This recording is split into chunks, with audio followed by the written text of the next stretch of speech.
I want to start off, obviously, where we were last night, which was the RNC culmination. And it was a big night. And again, I mean no disrespect towards speakers that are kind of, at the beginning of the warm-up part of it. But it's tough. I thought Franklin Graham did a great job of praying. I thought that was great. We're going to get to the part possibly in a few moments, the president talking about a moment of silence. But it was some of the other things, the people that warm up the crowd. I love Kid Rock. I thought he was kind of cool in what he did. But of all people, I want to get to this. And I wonder what people think of this.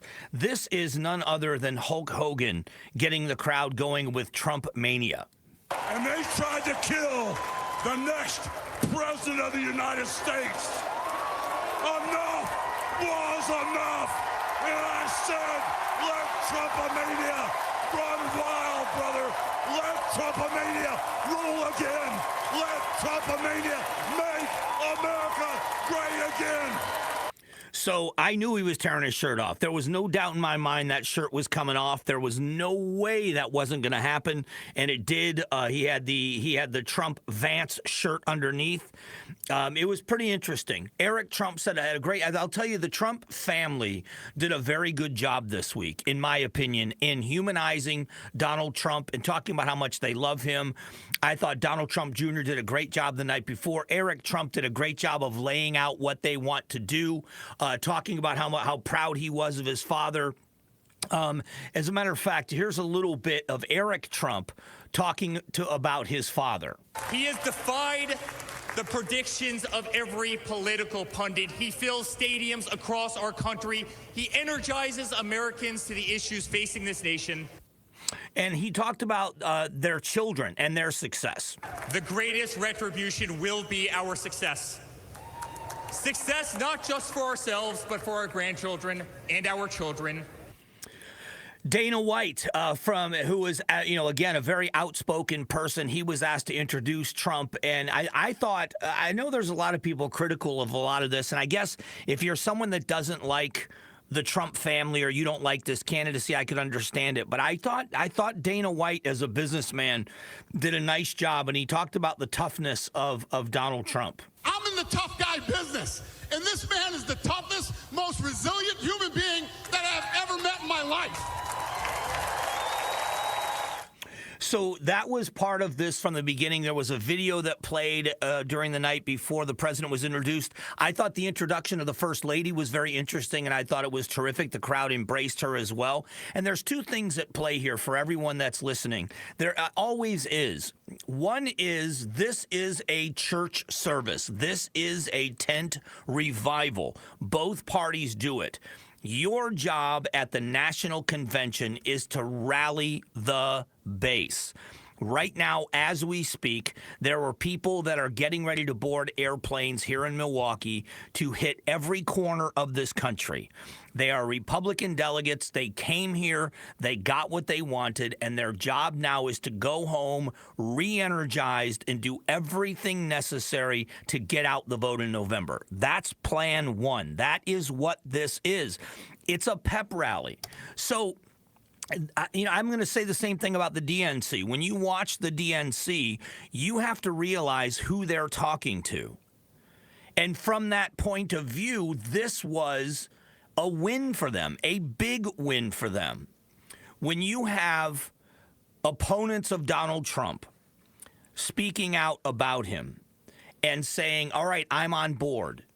I'm not voting for the Biden presidency, and we're going to get into whether that's going to be around much longer or not. But it was a unification like it hasn't seen in the Republican Party in a long time. I mentioned this before. I go all the way back. George W. Bush was the first time I got really, really, really involved. But when Mitt Romney got nominated and he was the challenger to, John McCain, when John McCain was the nominee, the Arizona Republican Party was divided. There's no doubt about it. I've told stories about this before. I was doing weekends at the time. I wasn't even full-time in radio yet when John McCain was the nominee. You know that the AZ GOP headquarters didn't even have McCain yard signs available at their state headquarters. He was not only the presidential nominee, he was the Republican nominee. He was from the state of Arizona, and there was a divide.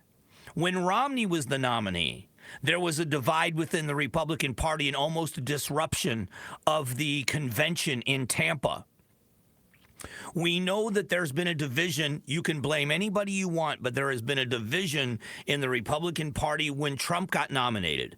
He cut a swath through. He blazed a trail through a list of candidates that by everybody's mind was much more qualified and at the time expected to win. The war chest and the names behind the candidates in 2016, and he beat everybody in the field. And he made a lot of waves when he did it. Remember when that dais was full and they said to them, will all of you commit? Who will commit to supporting the nominee no matter who it is? And everybody on that stage raised their hand except for Donald Trump. And Donald Trump said, I'm not going to say that because I don't know. And he got booed. He got booed at that event. And then what ended up happening, he got the nomination and a bunch of those people with raised hands refused to support him.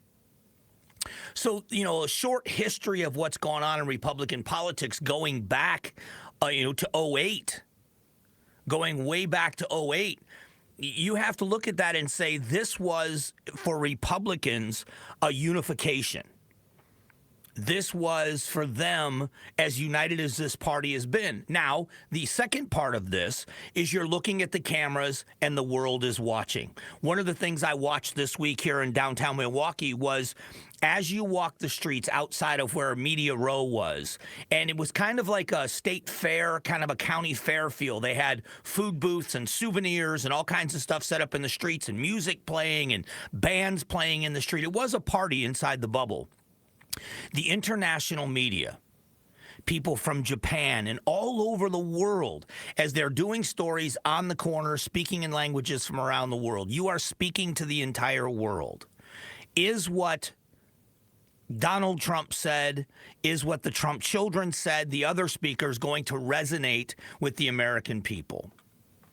Donald Trump in his speech talked about this is the new leaf part of this, talking about being kinder and being better to your fellow man.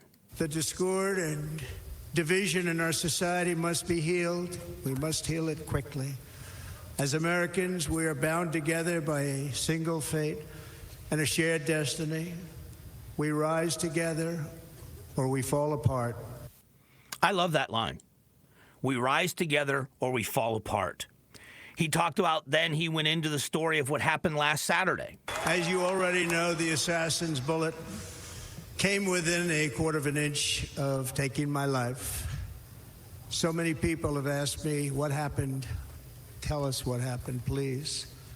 And therefore, I will tell you exactly what happened, and you'll never hear it from me a second time because it's actually too painful to tell.